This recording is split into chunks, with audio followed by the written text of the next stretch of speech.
I know why we have reservations. I don't think you do. Hi, I'm Julie with San Diego Voice and Accent, and I hope you're ready to laugh. In this video, you'll learn all about American English pronunciation as I complete a sentence analysis task of a scene from the American TV show Seinfeld.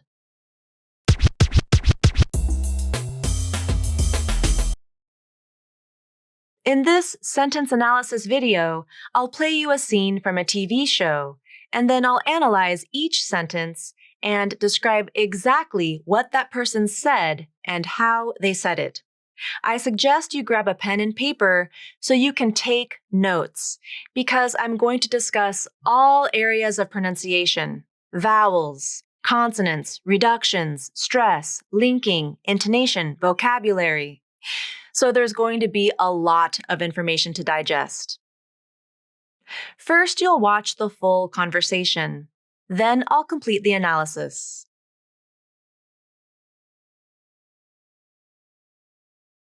I'm sorry, we have no midsize available at the moment. I don't understand. I made a reservation. Do you have my reservation? Yes, we do. Unfortunately, we ran out of cars. But the reservation keeps the car here. That's why you have the reservations. I know why we have reservations. I don't think you do. If you did, I'd have a car. See, you know how to take the reservation, you just don't know how to hold the reservation. And that's really the most important part of the reservation, the holding. Anybody can just take them. Let me speak with my supervisor. Here we go.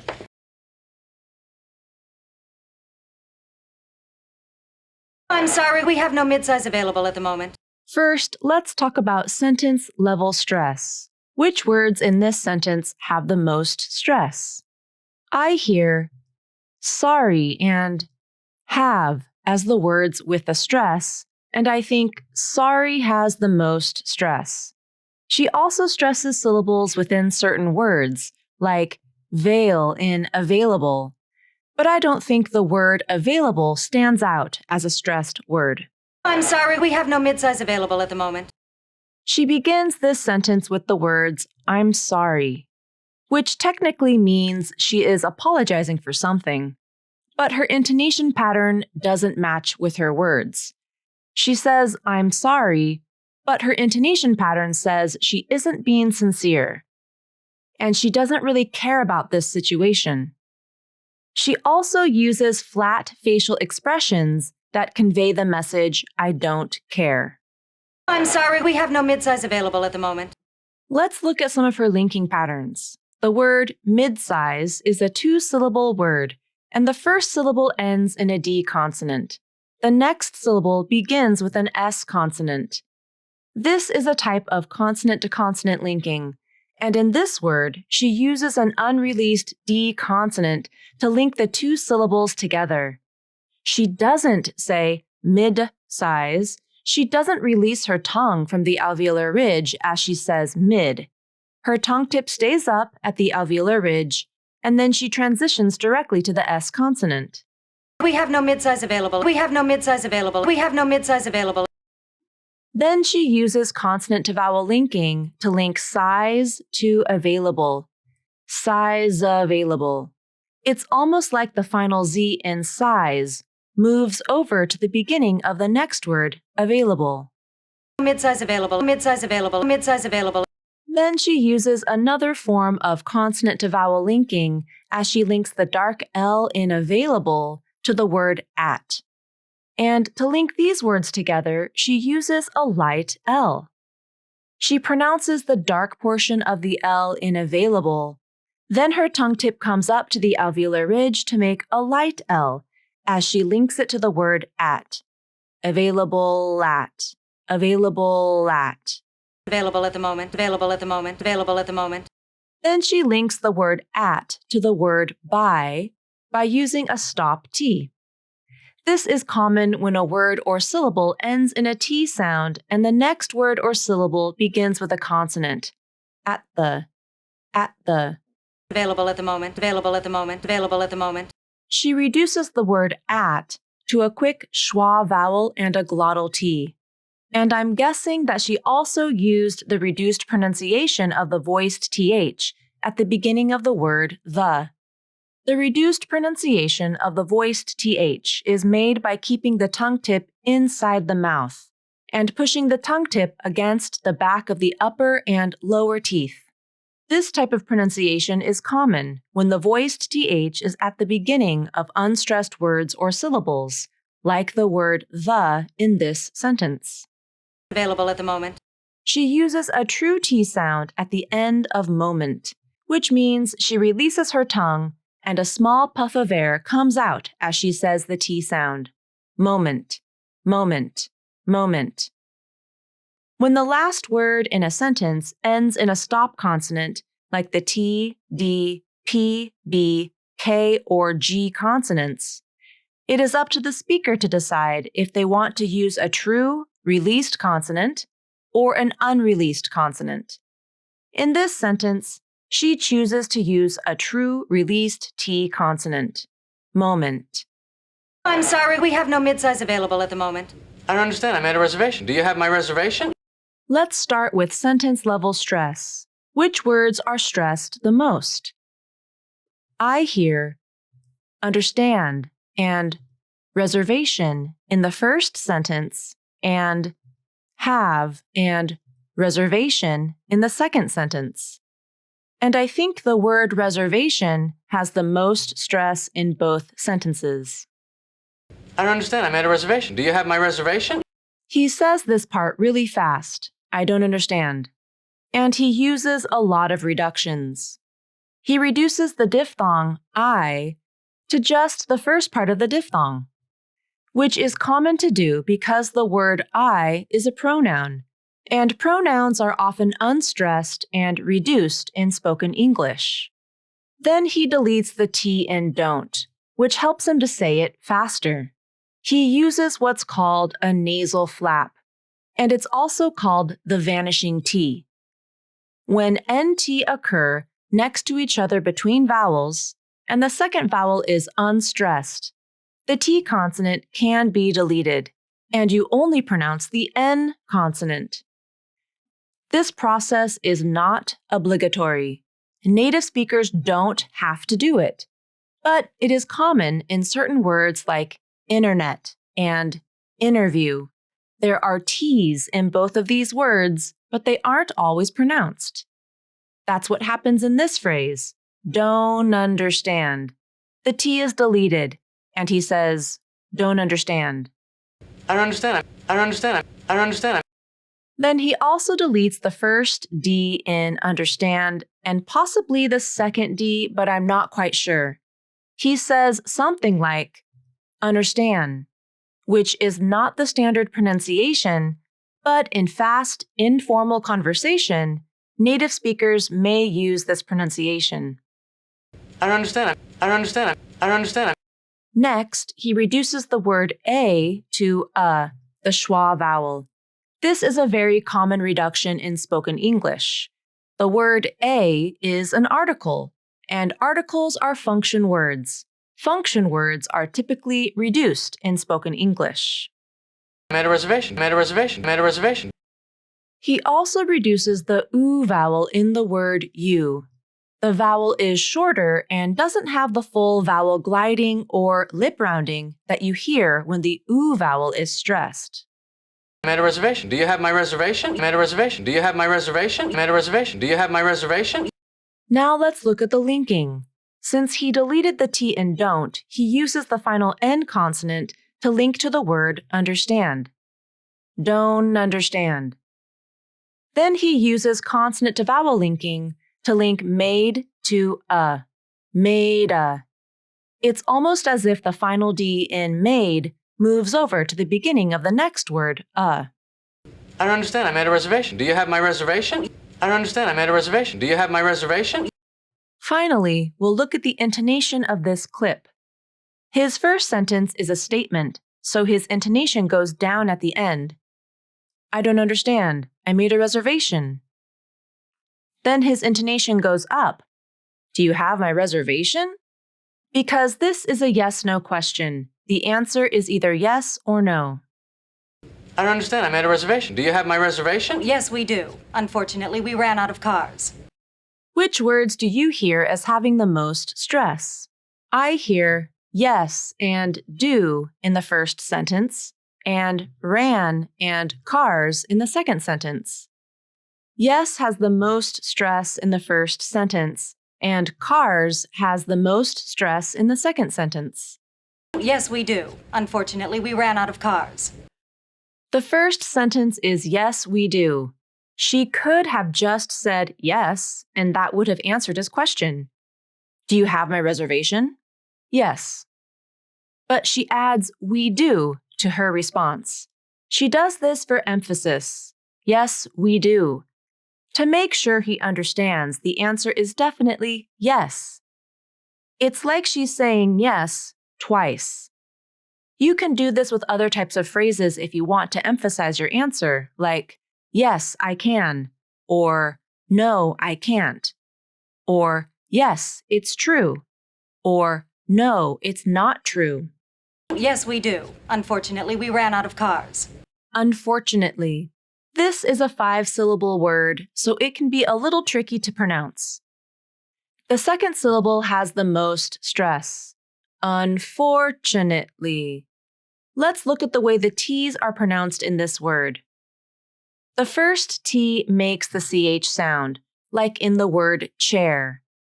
So it's spelled with a letter T, but it makes the CH sound. Ch, ch, ch. And the second T is the glottal stop T.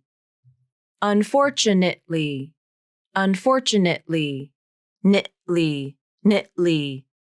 That T sound is made with the vocal cords, not the tongue. It's not unfortunately with a true T sound. It's unfortunately with a stop T.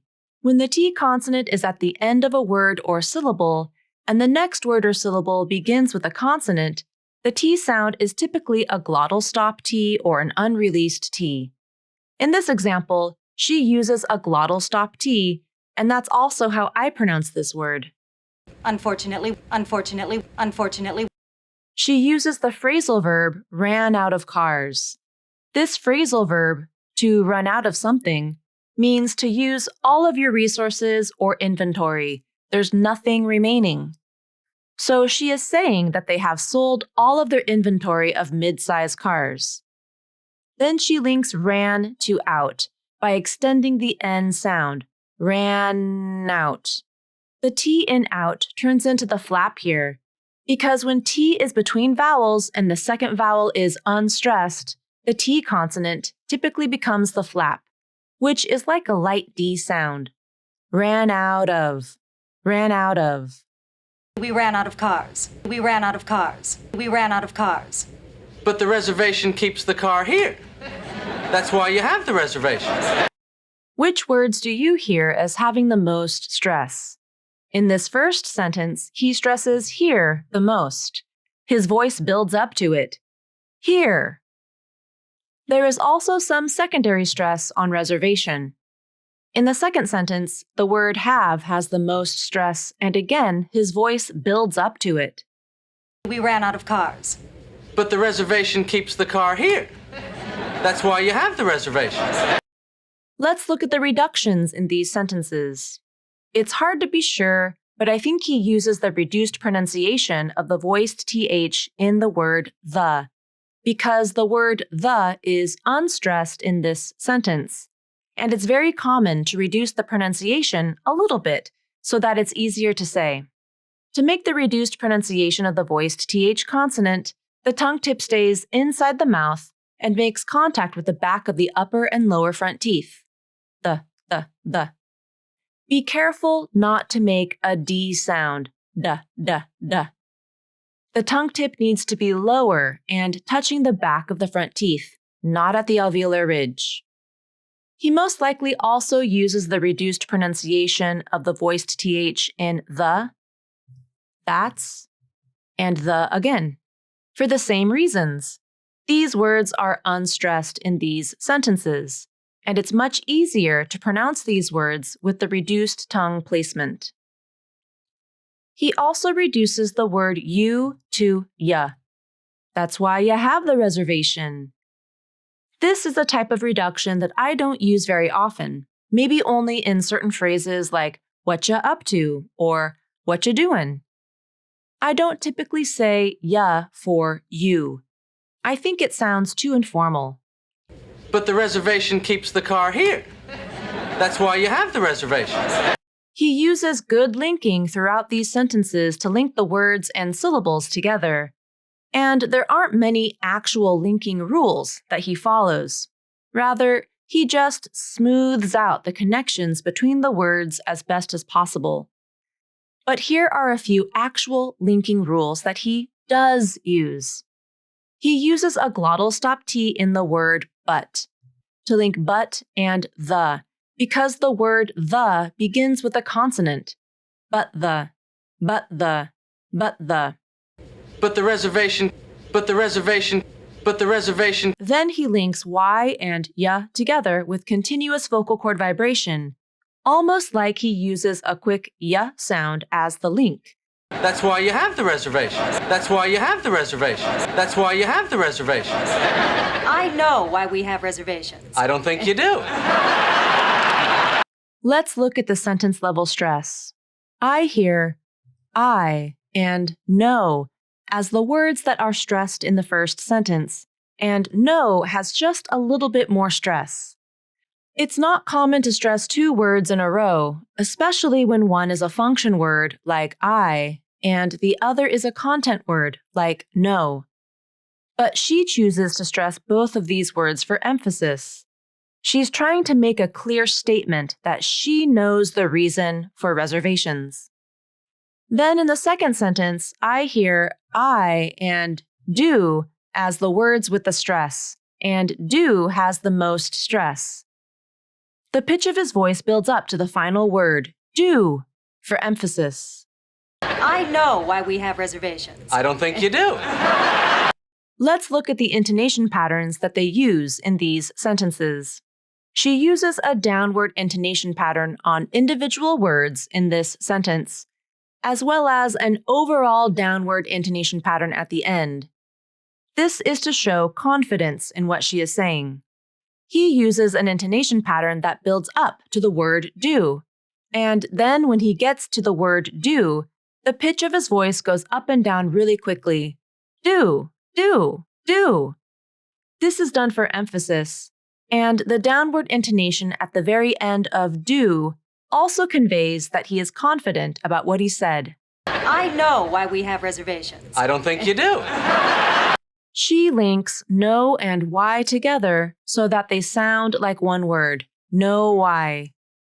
It's not know why. She simply continues with the O diphthong in no as she says the w in the next word, why. These sounds have similar mouth placements. But she changes her intonation between the two words and she pauses slightly. Know why. The word no has higher intonation and is said for a longer duration, with more stress. And you can clearly hear that she is saying two different words. I know why we have. I know why we have. I know why we have. He reduces the word you to ya, the schwa vowel, ya, ya, ya.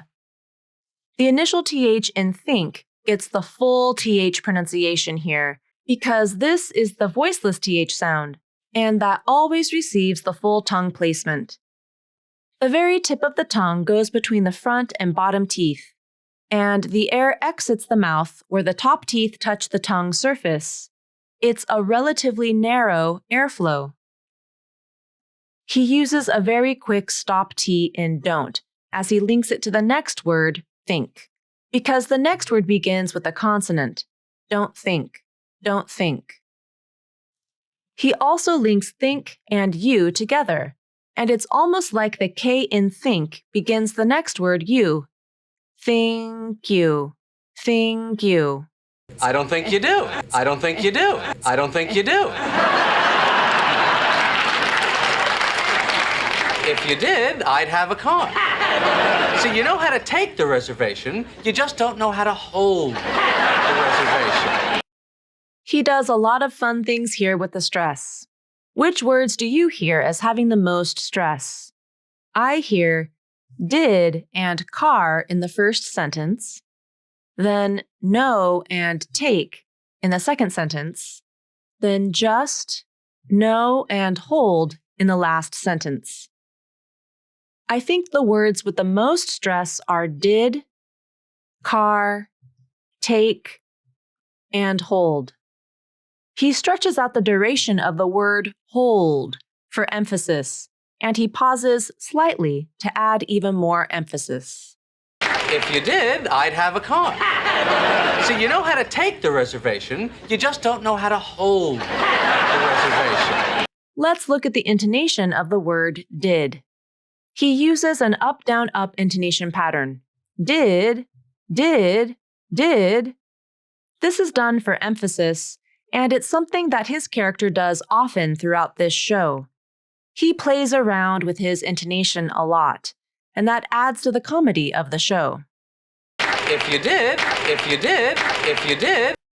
He reduces a to and says, have a. And then he uses a very light released D in I'd to link this word to have. I'd have a. I'd have a. Then in the next sentence, he reduces the phrase how to howda. The word to turns into the flap and a schwa. Howda. The T can become the flap when T comes between vowels and it's in an unstressed syllable. Here you have the ow vowel in how and the schwa in ta. So it becomes howda, how to take. So you know how to take the reservation. So you know how to take the reservation. So you know how to take the reservation. The K in take isn't fully released. Take the. The back of the tongue comes to the back of the mouth for the K sound, and then the tongue stays there, and that's the end of the K sound. So you know how to take the reservation. So you know how to take the reservation. So you know how to take the reservation. You just don't know how to hold the reservation. Here he reduces the oo in you to a very quick oo vowel. You. Then he uses the same reduction of how to as he did before. He reduces this phrase to howda. Then to link this sentence together, he deletes the T in just, which is very common to do in spoken English when the following word begins with a consonant. Just don't. He uses a very light stop T in don't. It happens quickly. Don't know. I also typically use a stop T in this phrase, don't know. A stop T is made with the vocal cords, not the tongue. It's also called a glottal stop or a glottal stop T. Those terms mean the same thing. You just don't know how to hold the reservation. And that's really the most important part of the reservation, the holding. Here's another example of fun stress and intonation patterns. Which words do you hear as having the most stress? I hear that's, really, most, important, and part in the first phrase and holding in the second phrase. And the words really and holding have the most stress.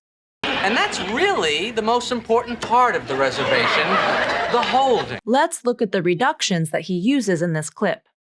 He drops the D in and just says and that's. This is a very common reduction in spoken English, and it occurs when the word and is followed by a word that begins with a consonant. The reason why the D sound is often dropped in this situation is because of the rule of three. When three consonants are in a row, either within a word or across word boundaries, the middle consonant is often dropped. I think he uses the full tongue position for the voiced TH in that's, because he stresses the word that's in this sentence. So the tongue tip should come out for this TH. But later on in the sentence, I think he does use the reduced pronunciation of the voiced TH in the words the. These words aren't stressed in this sentence, so they will most likely be reduced. He also reduces the schwa in the to a very quick schwa sound, the. And that's really the most important part of the reservation, the holding. Now, looking at the linking, he does a nice job of smoothing out the connections between words, even when there isn't an actual linking rule that can be applied.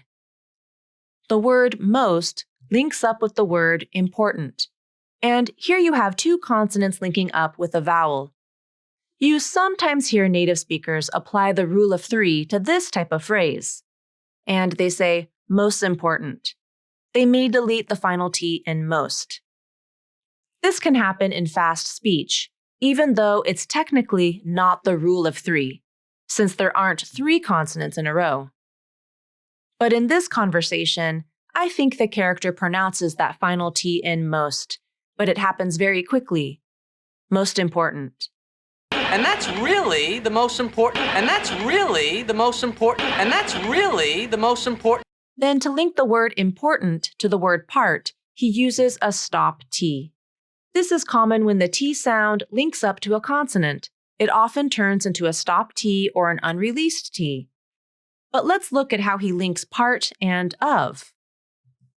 Here you have a T sound that is between two vowels, and the second vowel is unstressed, which means the T sound typically turns into the flap. Part of, part of. The most important part of the reservation, the most important part of the reservation, the most important part of the reservation. Important. He pronounces it with two stop T's. Important, important. He doesn't use the true T here. It's not important, important. He uses his vocal cords for the T sounds. Important, important. The most important part of the reservation, the most important part of the reservation, the most important part of the reservation. And lastly, let's look at his overall intonation pattern. He uses an upward intonation on the word reservation to signal that he's not finished talking. He wants to say more about this topic. Then he goes down on holding to indicate he is finished talking. The most important part of the reservation, the holding. Anybody can just take them.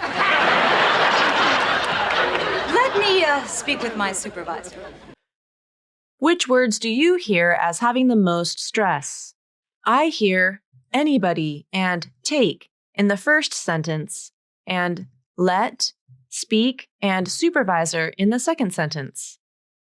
I think anybody has the most stress of the first sentence, then let in the first phrase, and supervisor as the word with the most stress in the second phrase. Anybody can just take them. Let me speak with my supervisor. Let's talk about the reductions first. He reduces can to the schwa, kun. This is a very common reduction. The word can is a function word, and when it's unstressed in a sentence, it is typically reduced. He also reduces the pronoun them to He drops the initial th and reduces the vowel to the schwa vowel. Take 'em. Pronouns that begin with h and th, like him, her, his, and them, can be reduced in spoken English. Sometimes the initial consonant is dropped and the vowel is reduced. Anybody can just take them. Anybody can just take them. Anybody can just take them. Now for the linking. I hear him delete the final T in just, as he links just with take. Just take. Just take. This is common when the word just links up with a word that begins with a consonant because of the rule of three. 3 consonants in a row, the middle consonant is often deleted. She uses a stop T in let because the next word begins with a consonant. Let me, let me. Then she also links the word me with the thinking word, and it sounds like me-a. And she links speak and with together, and it's almost like the K in speak begins the next word, with. Speak with, speak with. Anybody can just take them. Let Let me speak with my supervisor. And finally, let's look at her overall intonation pattern. Her overall intonation pattern goes down at the end, but she doesn't sound very excited about speaking with her supervisor. She doesn't sound sincere. Let me speak with my supervisor. Now for the full conversation with the analysis. I'm sorry, we have no midsize available at the moment. I don't understand. I made a reservation. Do you have my reservation? Yes, we do. Unfortunately, we ran out of cars. But the reservation keeps the car here. That's why you have the reservations. I know why we have reservations. I don't think you do. If you did, I'd have a car. See, you know how to take the reservation, you just don't know how to hold the reservation. And that's really the most important part of the reservation, the holding. Anybody can just take them. Let me speak with my supervisor. Wow, that was a lot of information for you to digest, but I hope it was both useful and entertaining. Good luck as you practice your English pronunciation, and if you want any help from me, join me for a live English class at Julie's Conversation Club. The link to join is in the description below. Have a great day.